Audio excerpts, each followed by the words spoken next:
আসসালামু আলাইকুম। আশা করি সবাই ভালো আছেন। আলহামদুলিল্লাহ আমিও ভালো আছি। আজকে রান্না বান্না নিয়ে চলে আসলাম। আজকে আমি মুরগির কলিজা রসুন আস্ত রসুন দিয়ে রান্না করব। তো যাই হোক রান্নাটা বসিয়ে দিই। প্রথমে পেঁয়াজ ভেজে তারপর তার ভিতরে আদা রসুন দিয়ে তা ভেজে নিয়ে তারপর আমি পানি দিয়ে দিলাম। প্রথমে এখানে আমি গোটা মশলাগুলো দিয়ে দিয়েছি, দারচিনি, এলাচ, তেজপাতা, তারপর সমস্ত মশলা দিয়ে দিয়েছি। মাংস রান্নার যত মশলা হয় সমস্ত মশলাগুলো দিয়ে এই যে মশলাগুলোকে কষিয়ে নিচ্ছি। আর দেখেন কালারটা কত সুন্দর হয়েছে মশলার। তো যাই হোক এখন এই যে দেখুন আমি এখানে মুরগির কলিজাগুলো দিয়ে দিয়েছি। এখানে অনেকগুলো মুরগির কলিজা আছে। তো যাই হোক এখন ভালোভাবে কষিয়ে নিচ্ছি মুরগির কলিজাগুলোকে। আর মুরগির কলিজা কষানোর সময় আমি এখানে কয়েকটা কাঁচামরিচ দিয়েছি। এই যে দেখুন কাঁচামরিচগুলো দিয়ে এখানে কিন্তু অনেকটা পানি বের হয়ে গেছে, যেহেতু আমি মুরগির কলিজাগুলো ধুয়ে রেখেছিলাম। এটার সাথে কিন্তু একটু পানিও ছিল, তো অনেকটা পানি বের হয়ে গেছে। এটার ভিতরে আমি মশলাগুলোকে কলিজার সাথে কষিয়ে নেব। কলিজাগুলো যখন ভালোভাবে কষানো হয়ে গেছে তখন এখানে আমি আস্ত রসুন এই যে দেখুন আমি ধুয়ে পরিষ্কার করে তারপরে কলিজার ভিতর দিয়ে এখন ভালোভাবে কষিয়ে নেব।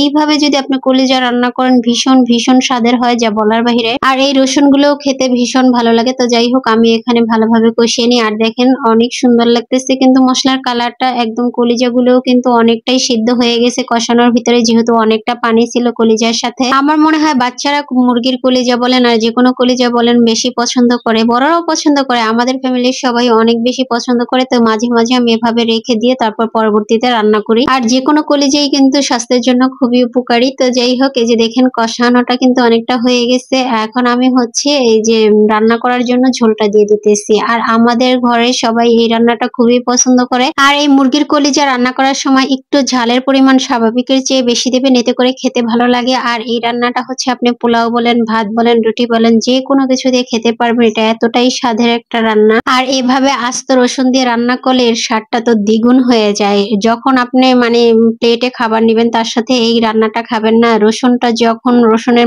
কোষগুলো বের হবে তখন এত এত মজা লাগে এই কোষগুলো খেতে, যা বলার বাহিরে। তো আপনারা এভাবে রান্না করে খেয়ে দেখতে পারেন। আমি আসলে প্রায় প্রায় করি। আস্তা রসুন যে কোনো মাংসতে রান্না করলে যেরকম অনেক স্বাদ, সেরকম এই যে মুরগির কলিজা দিয়ে রান্না করলেও কিন্তু অনেক বেশি স্বাদের হয়। তো যাই হোক এখানে ঝোলটা কিন্তু বলক চলে আসছে আর আমি নেড়ে চেড়ে দিচ্ছি। বারবার ঝোলটা কমে আসলে কিন্তু আমি উঠিয়ে ফেলবো। আর এই রান্নাটার সময় একটু ঝোলের পরিমাণ রেখে তারপর উঠাতে হয়, যেহেতু কলিজা পরবর্তীতে ঝোলগুলো কিন্তু একদম কমে যায়, টেনে যায় উঠানোর পরে রান্না। ঝোলটা যখন কমে আসবে তখন কিন্তু এখানে আমি ভাজা জিরার গুঁড়া দিয়ে দিব। জিরার গুঁড়া দিয়ে অল্প একটু সময় রান্না করে নিয়ে তারপর আমি রান্নাটা তুলে ফেলবো। তো ঝোলটা কমে আসা পর্যন্ত আমরা অপেক্ষা করি, সেই পর্যন্ত ভালোভাবে কলিজাগুলোও সিদ্ধ হয়ে যাক এবং রসুনগুলোও সিদ্ধ হয়ে যাক। আর এখন দেখুন ঝোলটা কিন্তু কমে গেছে, আমার রান্নাটা কমপ্লিট। আমি রান্নাটা এখন তুলে নেব। তো চুলাটা বন্ধ করার পর আমার এটার ফাইনাল লুকের ভিডিওটা নিতে একদম মনে ছিল না, কিন্তু এটার ফাইনাল লুক অনেক অনেক সুন্দর হয়েছিল। তো সবাই ভালো থাকবেন, সুস্থ থাকবেন। আল্লাহ হাফেজ।